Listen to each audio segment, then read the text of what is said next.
ఈ మధ్య చాలామంది నన్ను అడుగుతున్న సమస్య బిజినెస్ లోన్ ఇప్పించమనండి. ఒకవైపునేమో లోన్లు ఇస్తాం రండి మహాప్రభో అని చెప్పి వాళ్ళు ప్రమోషన్స్ చేసి ప్రత్యేకంగా మనుషులను పెట్టుకునేది మనకు పర్సనల్ లోన్ ఇస్తాము లేకపోతే హౌసింగ్ లోన్ ఇస్తాము కమాన్ కమాన్ అని ఫోన్ చేస్తూ ఉంటారు కదండి. అట్లా బిజినెస్ లోన్లకు కూడా ఒక వింగ్ పనిచేస్తుందండి. కానీ గ్యాప్ ఎక్కడో వస్తోంది. అంటే ఇతనేమో ఎవడిస్తున్నాడండి లోన్ ఎవడు ఇవ్వట్లేదని, అతను అసలు లోన్కి ఎలిజిబిలిటీయే కాడు. అతనికి లోన్ ఇస్తే నేను శంకరగిరి మాన్యాలు బట్టి పోవాల్సిందే అని చెప్పేది బ్యాంక్ మేనేజర్ ఫీల్డ్ ఆఫీసర్. అంటే ఈ రెండు వాదనలు వింటున్నాను కాబట్టి నేను ఒకళ్ళిద్దరితో మాట్లాడిన తర్వాత సీనియర్స్ అండి, zonal senior managers, especially business loans చూసేవాళ్ళు ఫ్రెండ్స్ ఉన్నారు ఒకళ్ళిద్దరు. వాళ్ళతో మాట్లాడిన తర్వాత వాళ్ళు చెప్పిన విషయాలు మీకు ఇక్కడ షేర్ చేస్తున్నాను. మరి ఎంతమందికి ఉపయోగపడతాయో దయచేసి వాడుకోండి. అంటే లోన్ సెక్టర్ నాకు కొత్త కాదు, గత 20-25 సంవత్సరాల నుంచి లోన్ సెక్టార్లో ఉన్నామండి. అంటే గవర్నమెంట్ లోన్స్ ఉంటాయి, సబ్సిడీ లోన్స్ మీకు తెలుసు కదండి. అదిగో బట్టల షాప్ పెట్టుకుంటాను, గేదెలు పెట్టుకుంటాను, కిరాణా కొట్టు పెట్టుకుంటాను, సబ్సిడీ ఏదో వస్తుంది కదండి, 50,000 లక్షం, అది మింగేస్తాను, ఏదో ఒకటి చూపించేస్తాను ఉన్నదాన్ని, లేకపోతే అసలు ఏది పెట్టను. మా ఊళ్ళో సర్పంచ్ గారో వార్డు మెంబర్ గారో కౌన్సిలరో తెలుసు. ఎక్కువ ఈ టైపు లోన్లు చూశాను నేను. ఎక్కువ ఈ టైప్ ఈ రోజుకి కూడా అదే మైండ్ సెట్ అండి చాలామందికి. ఈ రోజుకి కూడా లోన్ అంటే సబ్సిడీ, లోన్ అంటే ఎగ్గొట్టవచ్చు, లోన్ అంటే ఓకే ఇంకేం పర్వాలేదు తీసేసుకోవచ్చు ముందైతే, తర్వాత అసలు ఎవడో అడగడం మనల్ని. ఈ మైండ్ సెట్ ఉన్నవాళ్ళు దయచేసి అసలు ఈ వీడియో ఇక మీదట చూడొద్దు, ఆపేసేయండి. లేదు, లోన్ అంటే మనకున్న వ్యాపారాన్ని డెవలప్ చేసుకోవడం, రూపాయిని 10 రూపాయలు చేసుకోవడం, ఇప్పుడున్న ప్రోడక్ట్ని ఇంకాస్త ముందుకు తీసుకెళ్ళిపోవడం. అంటే ఈరోజు 1,00,000 సంపాదిస్తుంటే రేపు 10 లక్షలు సంపాదించుకోవాలి, ఈరోజు 1 కోటి టర్నోవర్ ఉంటే 10 కోట్ల టర్నోవర్కి తెచ్చుకోవడం కోసం డబ్బులు అవసరం కదండి. ఈ డబ్బు ఎవరిస్తారు? ఆ డబ్బు ఇమ్మీడియట్గా కావాలి, తక్కువ వడ్డీకి కావాలి, కంఫర్టబుల్గా ఉండాలి, ఒకవేళ కట్టలేని పరిస్థితి ఉంటే రీషెడ్యూల్ చేయాలి. ఈ టైపు ఆలోచన ఉన్నవాళ్ళు చూడండి దయచేసి. అవసరమైన వాళ్ళకు కూడా ఇది షేర్ చేయండి. సో మైండ్ సెట్ ఇష్యూ అండి, ముందు చెప్తున్నాను. ముందు లోన్ అంటే మంచి సబ్సిడీ వస్తుంది, ఎగ్గొట్టేయచ్చు అనే మైండ్ సెట్ మానేయండి ముందు. అసలు ఆ మైండ్ సెట్తో వెళ్తే ఏ బ్యాంకు మేనేజర్ కూడా గుమ్మం కూడా తొక్కనివ్వడండి, తెలిసిపోతుంది మన యాటిట్యూడ్ వాళ్ళకి, రానివ్వడు అసలు. అలాగే లోన్ అంటే ఇగో నేను బిజినెస్ని ఇంప్రూవ్ చేసుకోవాలనుకుంటున్నాను, ఆల్రెడీ ఏదో బిజినెస్ చేస్తున్న వాళ్ళు ఇంప్రూవ్ చేసుకుంటున్నాను అనే కాన్ఫిడెన్స్ మీరు అక్కడ చూపించాలి కదండి. చాలా చోట్ల వాళ్ళు చెప్తుంది ఏంటంటే, సార్ వీళ్ళు బిజినెస్ ఇంప్రూవ్మెంట్కి కాదు, వేరే అవసరాలు వేరే ఉంటుంది మనసులో, దానికోసం వస్తున్నాడు. అంటే నేను ఎందుకు శాంక్షన్ చేయట్లేదు నేను అడుగుతాను, మీరు ఎందుకు ఏ సందర్భాల్లో శాంక్షన్ చేయరండి, చేస్తే మీకే మంచిది కదా, ఏముంది పోనీ సెక్యూరిటీలు షూరిటీలు వగైరా ఇవి చూసా, అవి కూడా ఇస్తున్నారు కదా, ఎవరో తెలిసిన వాళ్ళతో చెప్పిస్తున్నారు కదా. అంటే ఆయన చెప్తున్న మాటలు కొన్ని చెప్తానండి. చాలామంది వస్తున్న ఉద్దేశం అండి, బిజినెస్ని డెవలప్ చేసుకొని, జాగ్రత్తగా వినండి, బిజినెస్ని డెవలప్ చేసుకొని ఆదాయం సంపాదించుకొని, ఇదిగో వచ్చిన ఆదాయంలో ఇదిగో రూపాయి వస్తోంది, ఈ రూపాయిలో ₹10 నేను మళ్ళీ జీతాలు ఇచ్చుకోవడం దగ్గర నుంచి రా మెటీరియల్ కొనుక్కోవడం కోసం వాడుకోవాలి, ఒక పావలా నాకు ఖర్చులు ఉంటాయి, ఒక పావలా నేను పే చేయగలను, ఇదిగో 6 నెలల్లో సంవత్సరమో 6 సంవత్సరాల్లో తీర్చగలను అనే కాన్ఫిడెన్స్ ఎవరు కూడా చూపించలేకపోతున్నారు, అందుకే రిజెక్ట్ చేస్తున్నామని చెప్తున్నాడండి. ఇక్కడ మీకు చాలా విషయాలు అర్థమైపోయి ఉంటాయి.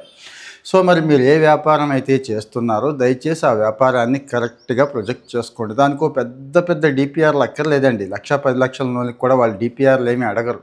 కానీ ఇదిగో నేను సపోజ్ కూరగాయల వ్యాపారమే అనుకుందాం, కూరగాయల వ్యాపారం చేస్తున్నాను, ఇక్కడ చేస్తున్నాను, ఇంత టర్నోవర్ ఉంది, ఇగో ఇంత ప్రాఫిట్ ఉంది, నాకు ఇంత డబ్బులు అవసరం ఉంది, ఎక్స్పాన్షన్ చేస్తున్నాను, లేకపోతే ఇగో మా ఆవిడో లేకపోతే మా అబ్బాయి ఇంకో చోట పెట్టాలనుకుంటున్నాము, ఇగో ఇంత టర్నోవర్ అక్కడ అవకాశం ఉంటుంది, ఇంత ప్రాఫిట్ ఉంటుంది, ఇంత కడతాను అనేది చెప్పట్లేదు అని చెప్పి ఆయన.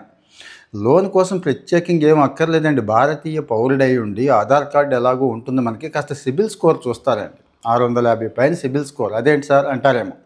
మరి మీరు ఎక్కడ పడితే అక్కడ లోన్లు తీసుకొని కట్టే అలవాటు లేకుండా ఎగ్గొట్టేసే బాపత అయితే ఎలా ఇస్తారండి? అందుకే సిబిల్ స్కోర్ చూస్తారు. సో ఇక్కడ నేను చెప్పొచ్చేది ఏంటి అంటే, అసలు మీరు ఏం బిజినెస్ చేస్తున్నారో ఆ బిజినెస్ని కాస్త పేపర్ మీద పెట్టుకోండి, బ్యాలెన్స్ షీట్ వేసుకోండి. సింపుల్గా ఇప్పుడు నేను చెప్పిన బ్యాలెన్స్ షీటే వేసుకోండి. చిన్న వ్యాపారస్తులకు చెప్తున్నాను. పెద్దవాళ్ళు అయితే కాస్త డిపిఆర్ తయారు చేసుకోండి, అది పెద్ద విషయం ఏం కాదు. ఈరోజు అడ్వాన్స్డ్ టూల్స్ వచ్చేసినాయి, చాట్‌జిపిటి దగ్గర నుంచి ఇవన్నీ వచ్చేసినాయి. మీరు చేస్తున్న వ్యాపారం, మీరు సంపాదిస్తుంది వస్తున్న లాభం టర్నోవర్ ఇచ్చేసి నాకు ఒక డిపిఆర్ ఇవ్వు బ్యాంక్ మేనేజర్కి సబ్మిట్ చేయాలని అడిగితే అది ఇచ్చేస్తుందండి. అలాగని దాన్ని సేమ్ తీసుకెళ్ళి మళ్ళీ బ్యాంక్ మేనేజర్కి ఇస్తే పప్పులో కాలేసినట్టే. దాన్ని కాస్త మాడిఫై చేసుకొని అది ఏదైతే ఇచ్చిందో మీరు ఇచ్చిన ప్రాంప్ట్ని బట్టి అది ఇస్తుంది, చక్కగా వాడుకోండి అని చెప్పడం నా ఉద్దేశం. టూల్స్ వాడుకోండి, ఏఐ నేర్చుకోండి అని చెప్పేది అందుకోసమేనండి. సో అది ఏమి ఇచ్చిందో అది అంతా చూసుకొని చక్కగా ఇవ్వండి. ఇంకా తర్వాత వాళ్ళు ఏం అడుగుతారు, వ్యాపారం మీ పేరు మీదే ఉండాలి, మీరు వెళ్ళి అడిగితే బాగుంటుంది. వ్యాపారం మా ఆవిడ పేరు మీద ఉందండి, లోన్కి నేను వచ్చానంటే ఎలా ఉంటుంది చెప్పండి. సో మరి లేకపోతే కనీసం ఆవిడకి మాట్లాడడం రాదు, పోనీ పెద్ద కమ్యూనికేషన్ స్కిల్స్ లేవనుకున్నప్పుడు ఇద్దరు కలిసి వెళ్ళాలి కదా. చాలా చోట్ల చేసే పొరపాటు చెప్తున్నాను. వ్యాపారం ఒకళ్ళదైతే ఇంకొకళ్ళం వెళ్తాం, అడుగుతాం, వాళ్ళకి ఎలా నమ్మకం ఉంటుంది ఆలోచించండి. ఇంకా మిగిలిన ఫైనాన్షియల్ డాక్యుమెంట్స్ ఉంటాయి, ఏది టర్న్ ఓవర్కి సంబంధించి ఉంటాయి, వచ్చిన రిసీట్స్ ఉంటాయి, అగ్రిమెంట్స్ ఉంటాయి, ఇవన్నీ ఉంటాయి కదండి. కడుతున్న రెంటల్స్ ఉంటాయి, ఈవెన్ కరెంట్ బిల్ దగ్గర నుంచి ఏదైనా ఇండస్ట్రీయో గోడౌన్ ఉంటే ఉంటాయి. ఇవన్నీ కూడా సబ్మిట్ చేయట్లేదట చాలామంది. ఉంది, అదిగో అక్కడ ఉంది అంటారు, కానీ ఆ ఓనర్షిప్ని ప్రూవ్ చేసుకునేది, బిజినెస్ టర్న్ ఓవర్ని ప్రూవ్ చేసుకునేది మనం చూపించాలి కదండి బ్యాంక్ మేనేజర్కి. అది బ్యాంక్ మేనేజరా ఎన్బిఎఫ్సి అనేది పక్కన పెడితే అన్ని చోట్ల ఈ అవకాశం ఉంది. అయితే మన అవసరాలకు తగ్గట్టుగా కొన్ని బ్యాంకులు ఎక్కువ ఇస్తాయి, కొన్ని బ్యాంకులు తక్కువ లోన్ ఇస్తాయి. తక్కువ చిన్న చిన్న బ్యాంకులు, గ్రామీణ బ్యాంకులు, చిన్న బ్రాంచీల దగ్గరికి వెళ్ళి నాకు 25 లక్షలు 50 లక్షలు కావాలంటే వాళ్ళు ఇవ్వలేరు. తర్వాత వాడిని తిట్టుకొని ఉపయోగం లేదు. పెద్ద బ్యాంక్కి వెళ్ళండి. లేదు, మీకు తెలుసండి, కొంతమంది ఫైనాన్షియల్ ఇన్స్టిట్యూషన్స్ ఉంటాయి, వాళ్ళు చక్కగా పిలిచి మరీ ఇస్తారు. అలాంటివి కనిపెట్టుకోండి. అంతే తప్పించి వాళ్ళని ఒత్తిడి చేసి తిట్టుకొని ఆగిపోవడం మంచిది కాదని చెప్పడం నా ఉద్దేశం. రెండోది వడ్డీ కూడానండి. అందరూ ఒకే వడ్డీ ఇవ్వరు, గుర్తుంచుకోండి. అంటే మీకు ₹1 వడ్డీ తగ్గాలి అంటే నా సలహా ఏంటంటే మీరు అంత కాన్ఫిడెంట్గా ఉండాలి. మీరు ఏదైతే చేద్దాం అనుకుంటున్నారో అది చెప్పగలగాలి, ఆ డాక్యుమెంట్ని ప్రొజెక్ట్ చేయగలగాలి. చాలా చోట్ల ఉన్న లోపం ఇదే అని చెప్తున్నారండి. సో తర్వాత వచ్చి ఓపిక ఉండదండి. ఈరోజు డాక్యుమెంట్స్ ఇచ్చేసి రేపటికో ఎల్లుంటికో లోన్ కావాలి అంటారు. ఎలా సాధ్యం? వాళ్ళకు కూడా డిఫరెంట్ హైరార్కీ ఉంటుంది కదా. ఫీల్డ్ ఆఫీసర్ దగ్గర నుంచి, మేనేజర్ దగ్గర నుంచి పై లెవెల్కి పంపించి వాళ్ళ దగ్గర అప్రూవల్స్ తీసుకోవాలి. వాళ్ళు చేతులు కాల్చుకోలేరు కదండి, రిస్క్ తీసుకోలేరు కదా, పైకి పంపిస్తారు. అప్రూవల్స్ తెచ్చుకోవడం కోసం మనం ఇవన్నీ సబ్మిట్ చేస్తే వాళ్ళు అన్నీ ఇస్తారు అని ఆయన చెప్పిందే చెప్తున్నాను. ఆయన చెప్పిన కొన్ని పాయింట్సే మీకు చెప్తున్నానండి. సో మరి డాక్యుమెంటేషన్ పర్ఫెక్ట్గా ఉంచుకోండి. మీ బ్యాంకు లావాదేవీలు, ఇంకొకటి, ఏ బ్యాంకులో అయితే మనం అకౌంట్ ఉందో ఆ బ్యాంకుని అడిగితే బాగుంటుంది. కానీ ఆ బ్యాంకుతో ఏదో తేడా ఉంటుంది, ట్రాన్సాక్షన్ తేడా ఉంటుంది, మేనేజర్తో గొడవ ఉంటుంది, లేకపోతే డిఫాల్ట్ అయ్యి ఉంటాం. ఇంకో బ్యాంక్కి వెళ్తే వాళ్ళు ఎందుకు ఇస్తారు చెప్పండి. సో మీరు తీసుకోవాలి అనుకుంటే ఆల్రెడీ ఓ ప్లాన్ ఉంటే 6 నెలల ముందో సంవత్సరం ముందో ఆ అకౌంట్ ఓపెన్ చేయండి, అక్కడ ట్రాన్సాక్షన్ చేయండి, ఆయనతో పరిచయం పెంచుకోండి, కనబడండి, కలవండి. సపోజు అంటే ఏదో మంచి మర్యాద కోసమైనా నేను ఇదిగో ఈ వ్యాపారం చేస్తున్నాను సార్ ఇట్లాగని బజార్లో కనిపించినప్పుడు చెప్పండి.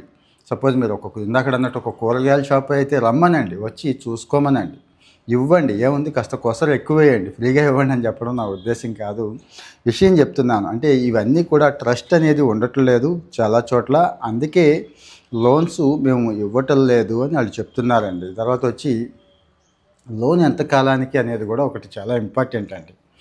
మనం ₹1,00,000 లోన్ తీసుకొని 10 సంవత్సరాలు అంటున్నారట కొంతమంది. ఆయన చెప్పినవే చెప్తున్నాను. అది ఎట్లా సాధ్యం, ఎలా ఇస్తారు, ఎలా నమ్మకం ఉంటుంది? సో తీసుకున్న ₹1,00,000కి నెలకు ఒక 5,000 సంపాదించగలం అనుకున్నప్పుడు జస్ట్ సంవత్సరన్నర 2 సంవత్సరాలు టైం అడగాలి. 10 లక్షలు తీసుకుంటే అప్పుడు అలా అడగాలి. కానీ చేస్తున్న పొరపాటు ఇది. అంటే చేసే పనికి, చెప్తున్న మాటకి పొంతన ఉండకపోవడం వల్ల బిజినెస్ లోన్స్ రావట్లేదు తప్పించి, మీరు కాన్ఫిడెంట్గా అది చూపించుకోగలిగితే బ్యాంక్స్ ఇవ్వడానికి రెడీగానే ఉన్నాయి, ఇస్తాయి. మహా అయితే పోనీ అప్పటికి మీ మీద నమ్మకం లేకపోతే ఆ బ్యాంకులో పెద్ద కస్టమర్స్ ఉంటారు, తెలిసిన వాళ్ళు, మొహమాటం కోసమైనా వాళ్ళు ఒప్పుకుంటారు. అంటే ఇది చిట్కా మాత్రమే, చేయమని కాదు. వాళ్ళతో ఒక మాట చెప్పించుకోండి, తప్పే ఉంది. సపోజ్ నాకు బ్యాంకులో మంచి పరిచయాలు ఉన్నాయి, మంచి డిపాజిట్ ఉన్నాయి, నేను రెగ్యులర్ కస్టమర్ని, మీకు లోన్ కావాలి అనుకోండి, మీకు ఇవ్వట్లేదు 2-3 లక్షల లోన్, అలాంటి వాడు చెప్తే ఇస్తారు, ఎందుకు ట్రస్ట్ ఉంటుంది కాబట్టి. నేను ఒక్కోసారి షూరిటీ ఉండొచ్చు, ఉండకపోవచ్చు, అయినా కానీ ఆ మేనేజర్కి కావాల్సింది నమ్మకం. ఫైనాన్షియల్ యాక్టివిటీస్లో అన్ని చోట్ల కూడా నమ్మకమే కావాలండి. ఈ నమ్మకం లేకే ఈ బిజినెస్ లోన్స్ రావట్లేదు. సో బిజినెస్ లోన్ అనగానే సబ్సిడీ అనే దాన్ని పక్కకు తీసేసి బయట మార్కెట్లోకి వెళ్తే ₹2, ₹3, ₹5, ₹10 కూడా వడ్డీకి దోచేస్తున్నారు. బ్యాంకు తక్కువకి ఇస్తుంది, ఇది మన టర్నోవర్కి ఉపయోగపడుతుంది, పెట్టుబడి పెట్టుకోవడానికి, జీతాలు ఇచ్చుకోవడానికి, ముందుకు తీసుకెళ్ళిపోవచ్చు మన సంస్థని అనుకునే వాళ్ళకి బాగుంటుందని చెప్తున్నాను. ఇక్కడ మీకు ఇంకా ఏ డౌట్స్ ఉన్నా కానీ దయచేసి కామెంట్లో మెన్షన్ చేయండి. కామెంటు చేయటం మర్చిపోవద్దు. మరి ఎవరికి షేర్ చేయాలో మీకు తెలుసు, చేయండి.